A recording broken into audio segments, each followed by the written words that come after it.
Hi, I'm Steve Blears, this time on the Media Training Podcast. We apologise for any confusion that may have arisen. Audiences have a bullshit radar. In summary, there's the sorry and the sorry not sorry apologies. Yes, we're discussing how to apologise in the media.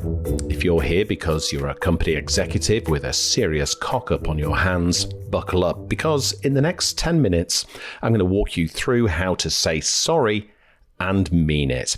But first, just for fun, let's reminisce with a disastrous apology.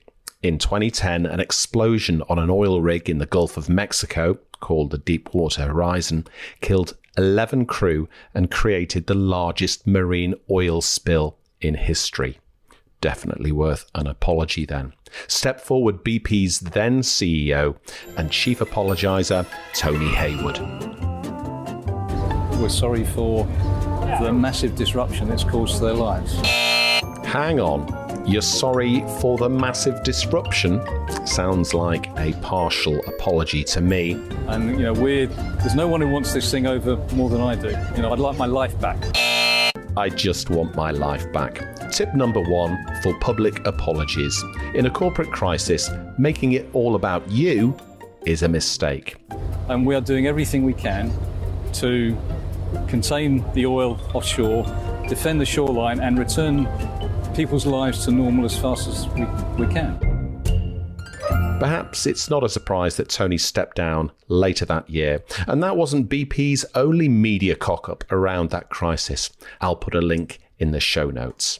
Right, let's get into public apologies. Firstly, ask yourself, do I need to express regret? Or do I need to apologise? Now, this may sound like the same thing, but being sorry about something and actually apologising are very different. And the difference is fault. If you're at fault, you issue an apology. If you regret what happened, but it wasn't your fault, you might want to say you feel sorry about it. Still confused? Right, let's look at a couple of examples to illustrate this. Firstly, a power company might say sorry for a power cut in bad weather. Dear customer, we'd like to express our sincere regret for the inconvenience caused by the recent power outage during the unexpected snowstorm. We fully understand how challenging it's been for those affected, especially during such adverse weather conditions. Now, bad weather isn't the power company's fault. So this sorry, which is just an expression of regret, is fine. But if in the same snowstorm, a pensioner dies at home from the cold after engineers forgot about her, an expression of regret isn't going to satisfy the media or your customers.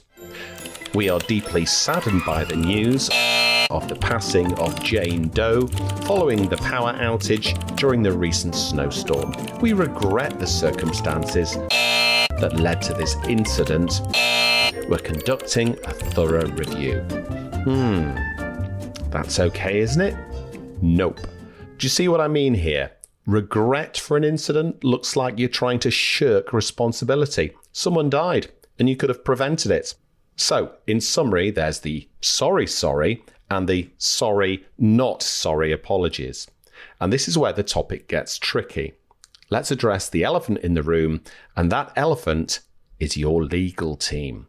When some sort of corporate apology is needed, your lawyers are bound to get involved. That's because their job is to protect you from any exposure your business might face, i.e., getting sued. The problems can start if they want to water down any sort of full-on apology to an admission of regret. So how might your lawyers make things worse? Well, they may suggest you craft a written statement for the media. Hardly from the heart. Public apologies should be delivered in person and on camera without a script in your hand. This makes you look like you care and you mean it. Remember, legally drafted statements can have an overly formal tone. Again, not very human. Be wary of advice to include conditional, non-committal language such as if and may, or we apologise if anyone was affected, sorry for the disruption, that sort of thing. All of which adds up to the fact that when the audience hears what you have to say, you won't sound very sorry at all. Falling into this sorry, not sorry trap is gold dust for journalists. It's like shooting yourself in the foot live on TV. You'll probably end up as a meme on TikTok. Disingenuous apologies make brilliant headlines and prolong the criticism and damage to your reputation or brand. Now, of course, legal considerations are important, but when you have a crisis on your hands, doing everything you can to put a pin in the criticism by issuing a solid apology is a good idea. Ultimately, which sorry you go for is a leadership judgment call, not a decision you can farm out to your lawyers. Right, let's hear an example of an okay on-air apology. This is Ruth Kelly, chair of Water UK, apologising for sewage spills caused by decades of underinvestment. The first thing I'm here to do today is to say sorry. I've been very chastened by listening to the public, by hearing the views of people. We understand as a water industry how upset and angry people are about untreated sewage going into rivers and onto our beaches, and we are determined to put that right. So today we're announcing a tripling of the level of investment into tackling spills into rivers and onto beaches. And you're right to say, why has it taken us so long? We get it. We should have acted sooner. It's only in the last few years, in fact, that we've had the data to really see the extent of this problem, but we are absolutely determined now to put that right. Now, I might add that this apology was a long time coming and was finally issued after prolonged criticism. She does qualify her sorry by saying the industry accepts full responsibility. Tick. Although in my opinion, just as a viewer, the line about not having the data on sewage spills until recently sounds like bullshit. But she did get a lot right. So here are my tips for delivering a grovelling on-air apology. Number 1, make it swift.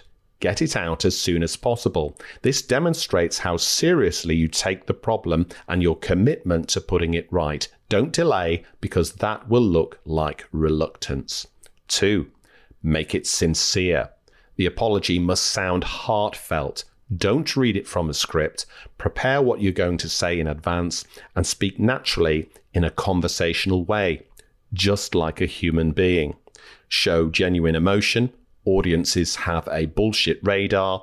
A candid, heartfelt apology is more likely to be accepted. 3, avoid gaslighting those affected. Don't attempt to play down the impact of the issue with expressions like, we apologise if anyone felt our actions were inappropriate, or we're sorry if some people felt inconvenienced or upset, and we apologise for any confusion that may have arisen. Shifting blame onto others or implying that others are at fault for feeling offended is a terrible move. Number 4, as with all crisis comms, clearly articulate what steps are being taken to fix the mistake and prevent it from happening again. And number 5, attempt to rebuild trust. Show that you understand the gravity of the situation and your desire to make amends. So those are my tips for issuing a public apology in the media. Issue it quickly, without excuses, show genuine remorse, and outline how you're going to put things right. Okay, have you just been promoted to Chief Apologizer for your organisation? At Marvellous Media Training, we help leaders become confident on-air communicators so you can share your expertise and the great work you do. Drop me a line. hello@bitfamous.co.uk. Thanks for listening.